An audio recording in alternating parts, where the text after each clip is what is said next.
Good morning. Happy Friday. Okay, in this negotiation nugget, I'm going to talk about mistakes made when it comes to union negotiations and what to avoid.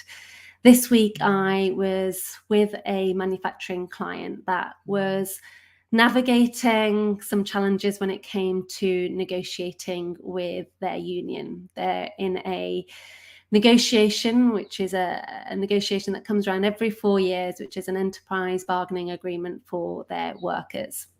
Now, one of the things that they've experienced through this negotiation is that they have presented what they deem to be a very reasonable offer, only to find that their union had rejected their offer outright and are making even greater demands for the amount that they want to secure in salary increases, in benefits, in hours, and workers' conditions, significantly more than the amount that they had thought was reasonable when they had put together their first proposal.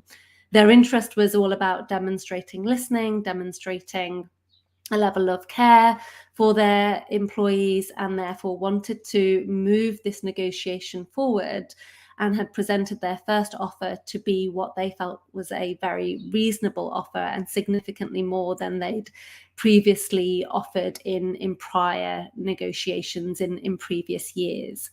Now, what I want to do is to spend a few moments just unpacking a little bit more around that negotiation and understanding a few of the mistakes that they might have experienced and endured along the way, so that you can see the power of planning when it comes to negotiation. Now, one of the things I want to bring up in this, in terms of a mistake being made, is recognizing first and foremost what type of negotiation you're going into. Now, the client that I was working with was taking a very collaborative approach to negotiation and thought they were essentially going into a negotiation where the other party would be open and willing to listen and support an understanding of the future direction that this business was going in. Now, what they were met with was actually a party that had taken not a collaborative approach, but a more competitive approach. In fact, insight that they'd shared during the course of this week as I was with them was that the approach that the union has taken was a framework called AHA, and A stands for anger, H stands for hope, and then A stands for action. So they were taking a very competitive approach to the negotiation, inciting anger, getting people worked up, getting the workers mistrusting the company, getting them angry about the benefits that they should be receiving but weren't receiving, giving them hope that being part of a union membership was going to have their voice heard, have them represented in numbers, collective bargaining, giving power to the union and the individual greater than what they could experience or negotiate by themselves, and then ultimately driving to action, which talks about threatening strike action and the potential consequences of not getting what they wanted. Now, what that tells me is that we're going in with two different lenses. One is the lens of possibility and inspiration and aspiration for the opportunity to collaborate and work together, but without recognizing that the other party may be in an entrenched view of competitive bargaining and collaborative bargaining. When someone's in a value distributive mindset and approach, isn't necessarily going to work. So it's recognizing first and foremost is what state is your other party in and what interests have they got. Now, if we were to get into the interests of a union here, whilst there's obviously significant value for members being part of unions, if we think about the model of why does a union exist, it's to have members. And if they don't encourage members to join and be able to demonstrate value for being part of a union, then they've got no leverage or power for why someone should be part of it. So the methodology applied in this instance was all about driving anger. If there's collective anger, there's collective hope given, and then there's collective opportunity for value to be distributed in favor of the union workers and in favor of the union representatives supporting that outcome against management. Now, what I want to highlight here, and a second mistake after recognizing that you're in two different types of negotiations, is that fairness is subjective. So the company, the client that I was working with, was recognizing that actually they'd put forward what was a very reasonable offer in their opinion, and significantly more than anything they'd put forward in prior years. So had expected a level of engagement and dialogue around that. And in fact, it was shut down outright.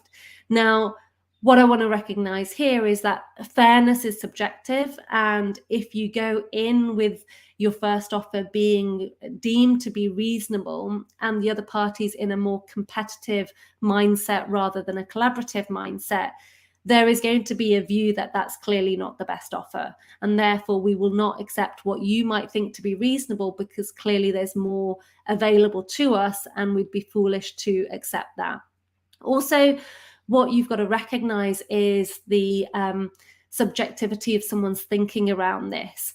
If the proposal is a good deal, but it's still deemed to not be fair, you can actually find people reject a deal and then actually even seek to punish the organization for that perception of being treated unfairly.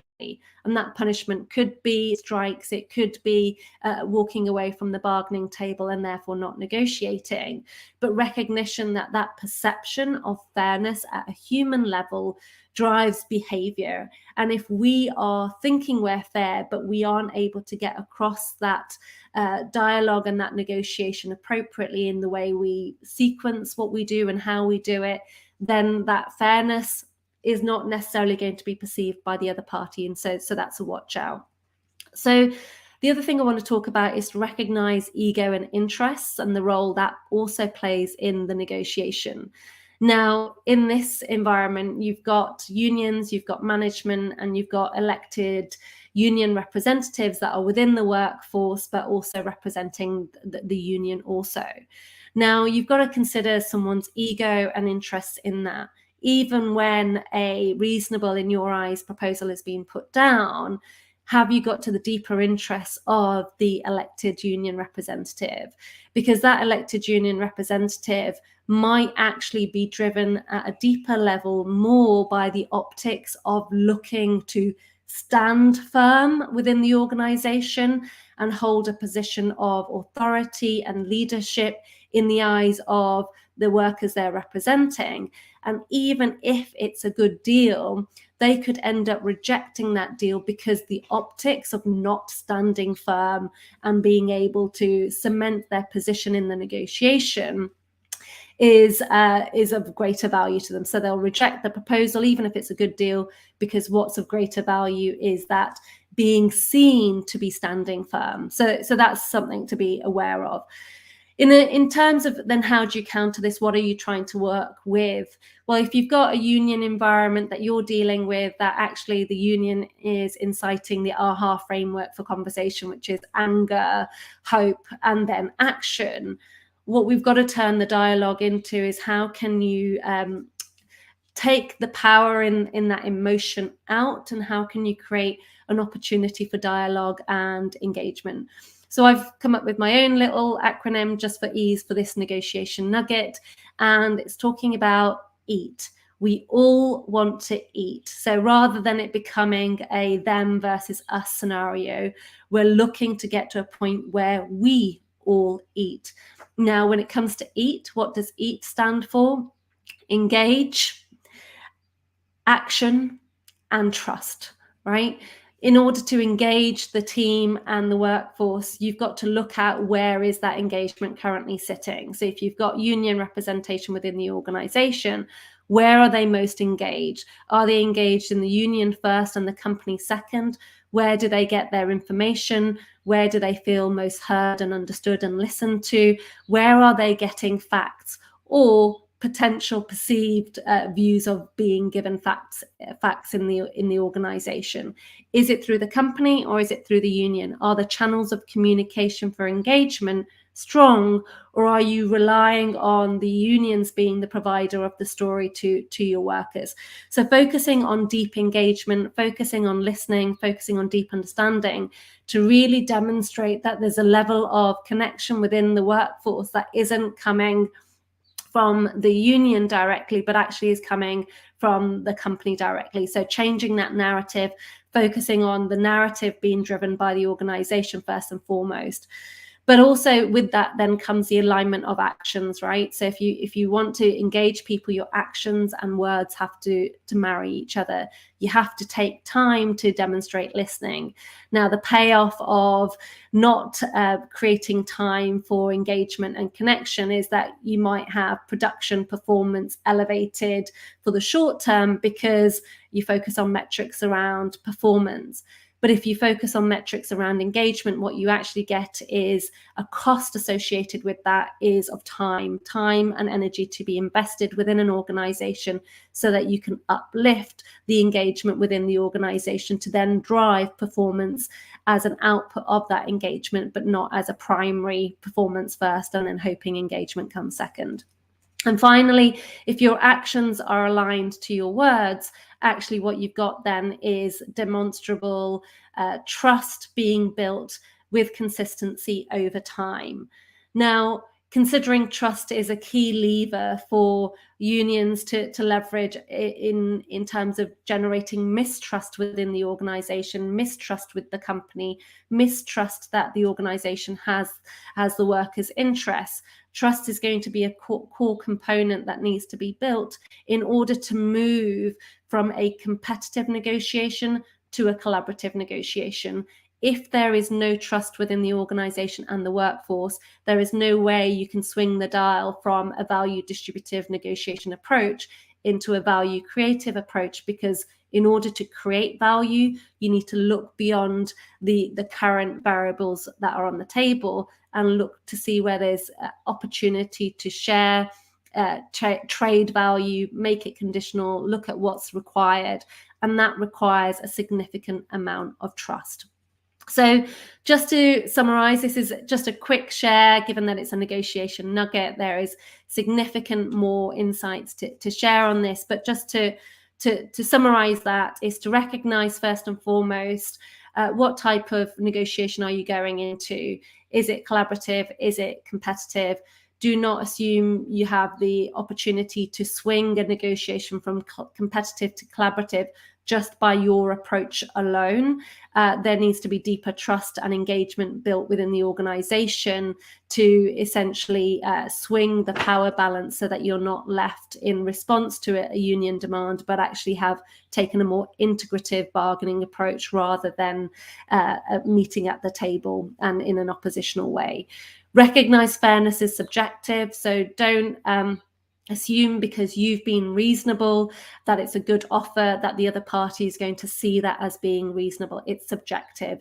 So you've really got to work to build that engagement and understanding and that listening first, so that you understand the perception and the perspectives of the workers that are associated with the union in their listening, their thinking, and what they perceive to be a fair deal. Because if you're late to the party with the communication and the information, then guess what? The union has shared a narrative that might anger, that might give them hope, and might give them an incentive to act against the organization rather than in favor of the organization.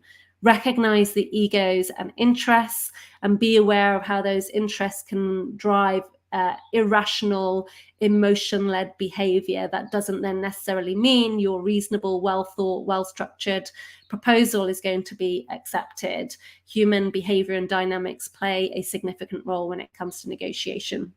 So there's significant amount of information there. I'll leave with, remember, when it comes to negotiations, in this instance around unions, think about how you all create an environment around we all eating. So eat being engage, action that's appropriately aligned to what you're saying around engagement. So be your word and T being trust. So building trust so that overall the messaging that is disseminated from the company has a better chance of being heard and understood if there is trust and engagement in the workforce. So that leaves me at 15 minutes, the end of the negotiation nuggets for this week. I hope you got value from that, and I look forward to sharing another negotiation nugget with you next week. Take care.